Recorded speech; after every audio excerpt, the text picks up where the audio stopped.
Zato treba ulagati u ljude. Zato treba ulagati u prijatelje. Zato treba ulagati u porodicu, u decu. I šta mi imamo danas? Mi imamo danas da postoji, to je ono što kaže tvorac, kaže što će se bezakonje množiti, ohladneće ljubav mnogih. Znači bezakonje. Ljude ne interesuje moralni zakon, ljude ne interesuje ljudi, novac, materijalizam. Sljedeći kad sam držao predavanje u Americi jednom i bili su ljudi, sidilo im se i onda jedna gospođa i njen suprug su me pozvali kod njih na ručak. Ja sam došao i oni kažu, kaže, gospodine, imam jedno pitanje kao, znate, ono na zidu ima slike njihove dece, imaju 3 dece. Kaže, mi smo toliko ulagali, kaže, u našu decu, oni nas uopšte ne fermaju. Ja kažem, šta ste ulagali? Pa kaže, plaćali smo im najbolje škole. Kad su napunili 16 godina, kupili smo im, polagali su za vozačku dozvolu, kupili smo automobile. Posle su studirali najbolje koleđe. Kaže, danas uopšte neće se da komuniciraju same, ne fermaju nas 2%. Ne zovu telefon, ne obilaze, ne dolaze ništa. Ja kažem, pa znate kakva im je kuća? Tu da sam ja došao da učim. Kuća, raskoš. To su tepisi, to su lusteri, to je nameštaj, to su neke slike. Nemate kvadratni milimetar na zidu prazan, to je sve popunjeno. Ispred vozni park, 3 automobila neka, najjeftiniji $50.000. Ja kažem, šta ste vi, rekao, pa vi niste vašoj deci pružili ono što je bilo najvažnije. Kaže, šta nismo pružili? Pa rekao, niste pružili svoje vreme. Pa kaže, pa ne bismo imali sve ovo. Pa ono šta ste ulagali, to imate. To imate. Da ste ulagali u svoju decu, imali biste decu. Da. Pogledajte ove stare bake koje nigde nisu, koje su u svoje vreme radile sa svojom decom. Pogledajte koliko imaju dece, koliko imaju unučadi, kako ih obilaze, kako ih poštuju, kako se, koji su provodili vreme. Kad vi se vežete ljubavnim vezama za svoju decu, kad vi provedete vreme sa njim, pa vi dete možete da oblikujete kako hoćete, ja sam roditelj, znam. Možete od njega napravite bombaša samoubicu, a možete napravite moralnog i poštenog čoveka. Pogledajte ko su bili najznamenitije i ličnosti u istoriji ljudskog roda. Čitajte Mojsijeve knjige i druge knjige Biblije. To su sve ljudi za kojih je stajala dobra žena, majka. Zato se kaže da najveći umetnici nisu slikari, i vajari, i kipari, i arhitekti. Vajarstvo, kiparstvo, slikarstvo, arhitektura, to je veština. Znate šta je umetnost? Umetnost je napraviti karakter, napraviti dobrog čoveka. To je umetnost. Lako je naučiti da rešavaš diferencijalne načine. Pa to moja baba može da nauči, razumete? Šta tu ima da se nauči? Imate šablon i samo primenjujete šablon. A napraviti dobrog čoveka, to je najteža stvar. Najveći umetnici su majke koje oblikuju karakter sve. Ne može otac tako da oblikuje. Otac može da bude tu jedna brana i da drži dizgine i tako dalje. Ali, znate, žene su, zato Bibliji piše da vrsna žena vredi više nego biser. Razumete? Zato muškarci treba da čuvaju svoje žene. Razumete? To je... Zato muškarac kad se ženi, on pravi veliko slavlje. Ulazi svetlost u kuću. Vi znate kad uđete u kuću da ima žena, sve sija se, a kad uđete da su muškarci, ova prepoznate, samo uđete u kupatilo i znate da ovde nema žensko čeljalje.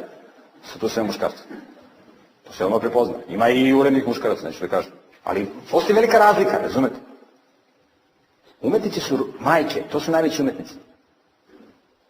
I oni koji su ulagali, i očevi naravno, ali oni koji su ulagali u svoju decu, oni, vidite, odredba moralnog zakona poštuju oca i majku. Znači, brini se o njima kad ostare. To je penzija vaša. Vaša penzija su vaša deca. A ne da vi čekate da će neko da vam uplati na žiro račun, neku milostinju, neku crkavicu. I to sa zakašnjenjem, i da vas omalovažava i da vas ponižava i podcenjuje. Ali mi zato moramo da ulažemo u našu decu. Vidite, u stara vremena, a i danas,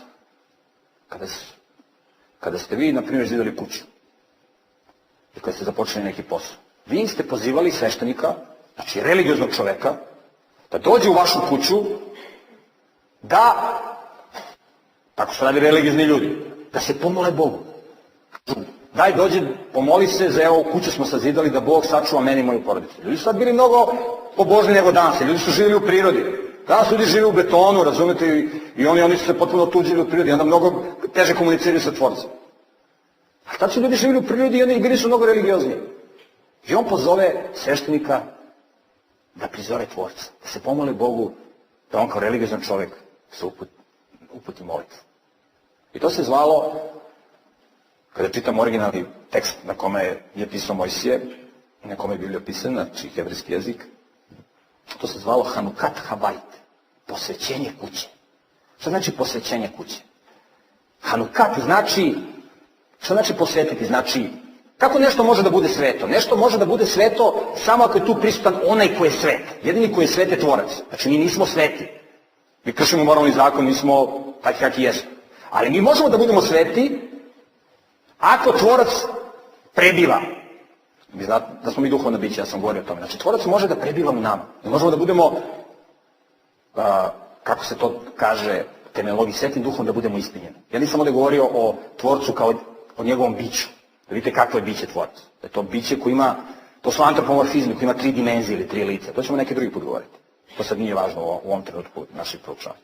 Ali biti svet znači ako je Tvorac tu prisutan. Tamo gdje Tvorac nije prisutan, to nema kategoriju svetosti. Razumete? Naprimjer, brak. Brak je zajednica 3 osobe. Muškarac, žena i Tvorac. I Bog. Tamo gdje Bog nije prisutan, to nije brak. Razumete? Mladić se ženi, našao je seksualni objekat. A djevojka se ude zato što je našla sponzora. Pogrešna pobuda. To nema kategoriju svetosti. To nije brak. To je legalizovana prostitucija. To je legalizovana, oni kao sklopili ste brak. Kakav brak, molim se, to nije brak uopšte. To se raspada, to nema temelj. Brak je institucija gdje je prisutan Tvorac. Onda to ima kategoriju svetosti. Sad pazite, vi, Hanukat Habajt, posvećenje kuće, a ista ta reč, posvetiti, prizvati Tvorca, da bi to imao kategoriju svetosti. Hanukat, ili Hinuh, na hebrejskom jeziku znači posvetiti i znači obrazovati. Obrazovati. Znači šta znači obrazovati u izvornoj reči onoga što Tvorac govori? Obrazovati znači posvetiti se. Znači, obrazovati se znači upoznati se sa Tvorcem, upoznati se sa zakonima koje on uspostavio, upoznati se sa svetom u kome mi živimo. To je obrazovanje. A vi smo pogledajte savremeni sistem obrazovanja. Da li tu ima poznavanja sa Tvorcem? Ne upoznati se sa Tvorcem, sad mi treba po ceo dan da se molimo Bogu i pomozi Bože, ne treba. Jedno od odredi moralnog zakona je da se radi. Ljudi koji ne rade, oni krše moralni zakon. Zapovest kaže 6 dana radi. Ljudi koji ne poštuju roditelji krše odredbu, krše moralni zakon. Koji se kurvaju, koji lažu, koji kradu. To su razni oblici kršenja moralnog zakona. Znači čovjek treba da se osposobljava, da radi, da privređuje, da može da brine o sebi i o svojoj porodici, da može da uđe u najuzvišeniju instituciju, a to je brak. I da bude sposoban da stvara dobre ljude. Znate, teško je da mi sad čoveka od 20 godina, 25 godina da mu oblikujemo karakter. On je formirana ličnost i sad možete tu da pravite određene modifikacije. I on vidi neke pozitivne strane i on može dosta da se promeni. Ali vi dete, razumete, možete ga oblikovati kako hoćete. Bukvalno kako hoćete. To svaki roditelj zna. I to je naše bogatstvo, naša deca, naši prijatelji, naša porodica. Postoje ljudi koji se nikad nisu oženili. Bolje da se ne oženi nego da se oženi loše. Razumete? U Bibliji piše, između ostalog, kaže ima nešto što je gore od smrti. A to je zla žena. To piše. Može da se kaže jedno drugo isto. Znate kad vi živite sa dinosaurusom u kući? To nije prijetno, razumete? Razumete?